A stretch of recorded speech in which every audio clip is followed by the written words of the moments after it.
मित्रों, भगवान परशुराम विष्णु के छठे अवतार माने जाते हैं।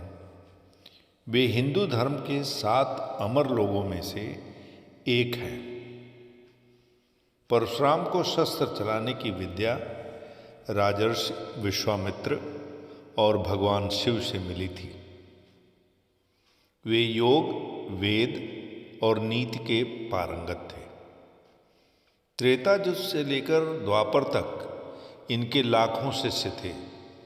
परशुराम जी के बारे में यह कहा जाता है कि वे धरती को 21 बार क्षत्रिय विहीन कर दिए थे। यह धारणा सर्वथा गलत है। प्रसंग आता है कि भगवान परशुराम को सहस्त्र बाहु से लड़ना पड़ा था।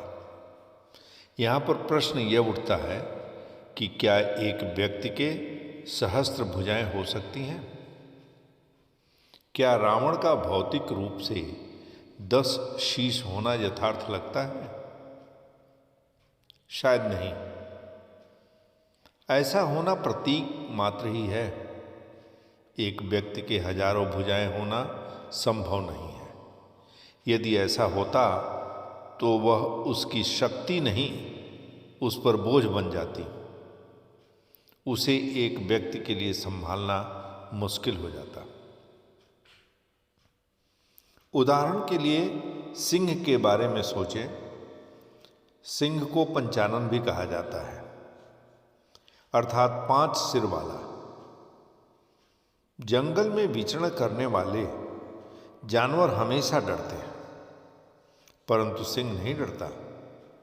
उसे चारों दिशाओं से कोई भय नहीं होता, अपितु वह 5वें दिशा की तरफ उन्मुख होता है, जिसे निर्भयता कहते हैं, और इसी कारण उसे पंचानन भी कहा जाता है। विक्रमादित्य का नाम सबने सुना होगा। इनको सकाल विक्रमादित्य भी कहा जाता है। जैसे आज के दिनों में आतंकवादी हैं, वैसे ही विक्रमादित्य के समय में भी शक आतंकवादी होते थे। उनका उत्पात चरम सीमा पर था। पहली बार उज्जैन के राजा विक्रमादित्य ने उन शकों को समाप्त कर भारतवर्ष को उनसे मुक्ति दिलाई थी। इसलिए भारत के लोगों ने उन्हें आदर से शकार विक्रमादित्य की उपाधि दी। अब आइए क्षत्रिय शब्द पर। संस्कृत में इसके 2 अर्थ निकलते हैं। शतात दायते इति क्षत्रिय।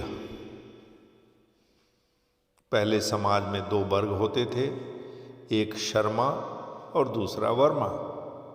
शर्मा ज्ञान देने वाले होते थे और वर्मा का अर्थ कवच देने वाला है, जो समाज का कवच बनकर रक्षा करे, वही क्षत्रिय भी होता है।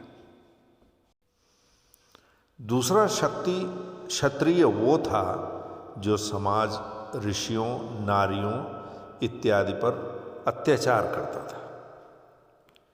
ऐसे क्षत्रियों का परशुराम जी ने वध कर दिया और समाज को भय मुक्त किया था। ऐसे क्षत्रिय जो अत्याचारियों का एक समूह था, जिससे लोग त्रस्त हो रहे थे, अधर्म बढ़ रहा था, भगवान परशुराम ने उनको वध करने का कार्य किया था। कहीं ऐसा वर्णन नहीं मिलता कि परशुराम जी ने किसी अत्याचारी का राजा का वध करके उसके राजपाट अपने हाथों में ले लिया हो, धन दौलत अपने हाथों में लिया हो। ऐसा कहीं वर्णन नहीं है। रामचरितमानस में परशुदान यानी परशु को दान का प्रतीक बताया गया है।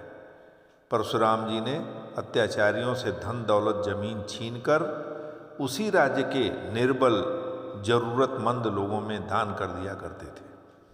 भगवान परशुराम क्षत्रियों के गुरु भी रहे हैं। आज के शिक्षक ही ब्राह्मण हैं।